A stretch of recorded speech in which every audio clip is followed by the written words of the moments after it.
Supuesto de la existencia de heredero único.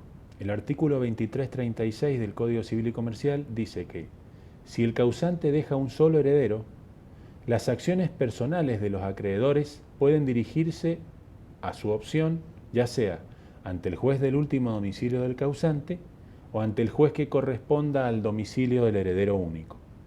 Debe estar abierto el proceso ante el juez de domicilio del causante, haber sido dictada la sentencia declaratoria de herederos donde se declara al heredero único. No señala un principio distinto sobre la competencia judicial.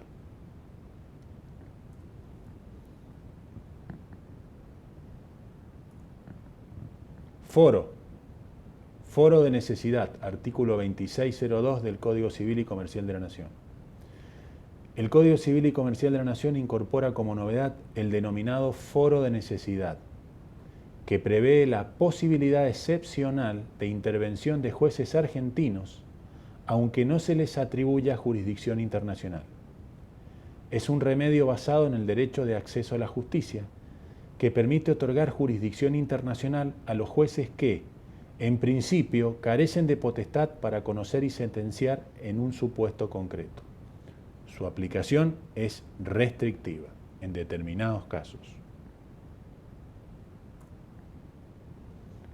Ley que rige la sucesión, sistemas. El contenido de esa ley es el que va a decidir o que va a decir si el sucesor tiene derecho a heredar, si tiene derecho a recibir una porción legítima, cuál es el grado de autonomía que tiene el causante para testar, qué capacidad tiene para hacerlo, si es factible colacionar las donaciones, etc. Hay diversos sistemas. El sistema de la unidad sucesoria, el de la pluralidad o el sistema mixto. El de la unidad sucesoria está basado en la persona. Un solo juez y una sola ley deben regir la sucesión, cualquiera sea el lugar donde se encuentren situados los bienes. Puede basarse ya sea en la nacionalidad o en el último domicilio del causante. El sistema de la pluralidad sucesoria está basado en el criterio de territorialidad. Sustenta tanto juicios y leyes como lugares donde se encuentren situados los bienes del causante. Y después tenemos un sistema mixto, sistema de pluralidad sucesoria tratándose de inmuebles y de unidad tratándose de bienes muebles. ¿Cuál es el sistema que rige nuestro Código Civil y Comercial? Nuestro código rige el sistema mixto y lo vemos en el artículo 2644, que dice: si bien la tramitación del patrimonio se rige por una única ley, la ley del último domicilio de su titular, no significa esto que los bienes particulares que lo constituyen se hayan de regir por esa ley, por lo que en estos casos habrá que abrir un juicio sucesorio en cada país donde el causante tuviera inmuebles, o sea, hay más de un proceso para un mismo causante.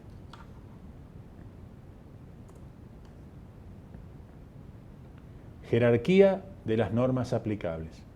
Para completar el análisis del derecho aplicable y teniendo en cuenta las disposiciones generales en materia de derecho internacional privado, es importante destacar la jerarquía de las normas que se van a aplicar. El artículo 2594 del Código Civil y Comercial de la Nación dispone que las normas jurídicas aplicables a situaciones vinculadas con varios ordenamientos jurídicos nacionales se determinan primero por los tratados y las convenciones internacionales vigentes de aplicación en cada caso, y en defecto de esto se van a aplicar las normas del derecho internacional privado argentino de fuente interna, según lo establece el artículo 75, inciso 22 de la Constitución Nacional Argentina. Acá tenemos una pirámide de la jerarquía de las leyes. Tenemos las normas, las legislaciones de otros países, las leyes provinciales y las leyes nacionales, y por encima de todo, la Constitución Nacional y los tratados o pactos internacionales. El Tratado de Montevideo nos trae, en primer lugar, que el derecho aplicable surge de la fuente convencional, de los tratados que la Argentina tenga con otros países, que van a ser de aplicación obligatoria para los países firmantes de ese tratado. Argentina tiene firmados los tratados de Montevideo del año 1889 y 1940 con Uruguay, Paraguay, Perú, Bolivia y Colombia, habiéndose acordado el principio de pluralidad de leyes en función del lugar o lugares de situación de los bienes hereditarios, cualquiera sean los bienes, inmuebles y o muebles. Fuero de atracción. ¿Qué es lo que es el fuero de atracción? El fuero de atracción significa que un solo juez sea el que entienda en todas las cuestiones que haya de plantearse como consecuencia de la transmisión hereditaria, ya que la herencia es una unidad. ¿Esto qué quiere decir? Todas las acciones que se entablen contra el causante, supongamos que el causante debía plata a un banco, debía plata a un acreedor particular, todas esas acciones las va a absorber un único juez, que ¿quién va a ser? El juez competente del juicio sucesorio. El artículo 2336 del Código Civil de la Nación nos dice que corresponde al juez del sucesorio el conocimiento de las acciones vinculadas contra la persona y el patrimonio del causante.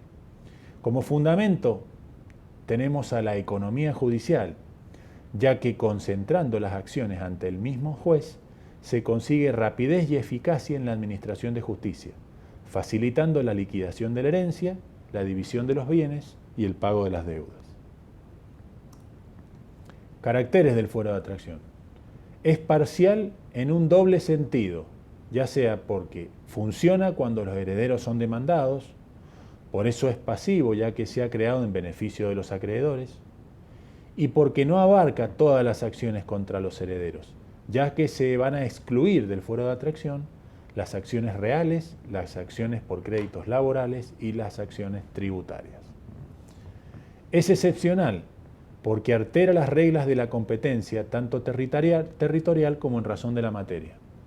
Y es irrenunciable porque las partes no pueden renunciar al fuero de atracción, ni las convenciones particulares pueden alterar lo dispuesto a su respecto, y es de orden público.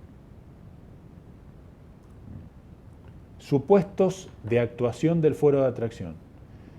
El fuero de atracción del juez está regulado por el artículo 2336 del Código Civil de la Nación y abarca las acciones de petición de herencia, las acciones solicitando la nulidad del testamento, como así también las relativas a la ejecución de las disposiciones testamentarias, sean a título particular o sobre la entrega de los legados.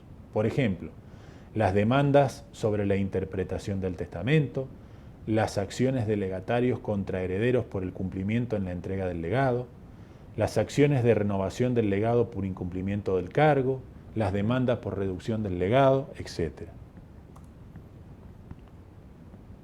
Los litigios que tengan lugar con motivo de la administración y liquidación de la herencia. Estos litigios abarcan las acciones personales de los acreedores del difunto antes de la división de la herencia, las acciones que se promueven luego de la apertura de la sucesión contra los herederos y entre los herederos, como las demandas promovidas contra el causante cuando aún vivía. Por ejemplo, demandas por escrituración de inmuebles vendidos por el causante, demandas relativas al cumplimiento de un contrato de locación, por ejemplo, el pago de un alquiler, las demandas por cobras de deudas a cargo del causante, la acción de un heredero contra otro, la acción de exclusión de herederos por indignidad, la acción de exclusión de un cónyuge, la acción de nulidad de la declaratoria de herederos, la acción de remoción del administrador. Las demandas relativas al mantenimiento de la indivisión, casos de indivisión forzosa temporaria, las demandas relativas a la operación de partición, a su reforma, a su nulidad, que a nuestro entender abarca también la operación previa de descripción de bienes y avalúo. Por ejemplo, en los casos de inclusión o exclusión de bienes en el inventario, demandas por colación, acción de cumplimiento del contrato de cesión de derechos hereditarios, acción por errores cometidos en la formación de las hijuelas. También las demandas relativas a la garantía de los lotes entre los copartícipes, que son la garantía de evicción y los defectos ocultos de los objetos en que hayan correspondido en la partición. El fundamento de estas garantías corresponde al deseo legal que se guarde en la partición la relativa igualdad o proporcionalidad entre lo que corresponde y lo que concretamente se le va a adjudicar. Evicción. ¿Qué es lo que es la evicción o garantía de evicción, como también se la conoce? Es la privación o despojo que sufre el heredero que resultó beneficiario de la cosa adjudicada. Es cuando el heredero se lo priva de esa cosa o de su parte en la herencia. Esta garantía se extiende a la turbación del derecho en el goce pacífico de los objetos adjudicados, artículo 2403 del Código Civil y Comercial. La causa debe ser de una época anterior a la partición, por ejemplo, un crédito adjudicado en el que la evicción asegura la garantía por la existencia misma del crédito y la turbación asegura la garantía en caso en que el deudor fuese insolvente en el momento de la partición. El artículo 2406 del Código de la Nación nos dice que esta garantía tiene validez aun cuando el heredero conociese al tiempo de la partición el peligro de evicción del objeto recibido. Y el 2404 nos dice que la obligación recíproca entre los coherederos es siempre en proporción al haber hereditario de cada uno, soportando el heredero vencido o perjudicado la parte que le toque. Si alguno de los bienes resulta insolvente, mejor dicho, si alguno de los herederos resulta insolvente, su contribución deberá ser cubierta por los demás coherederos.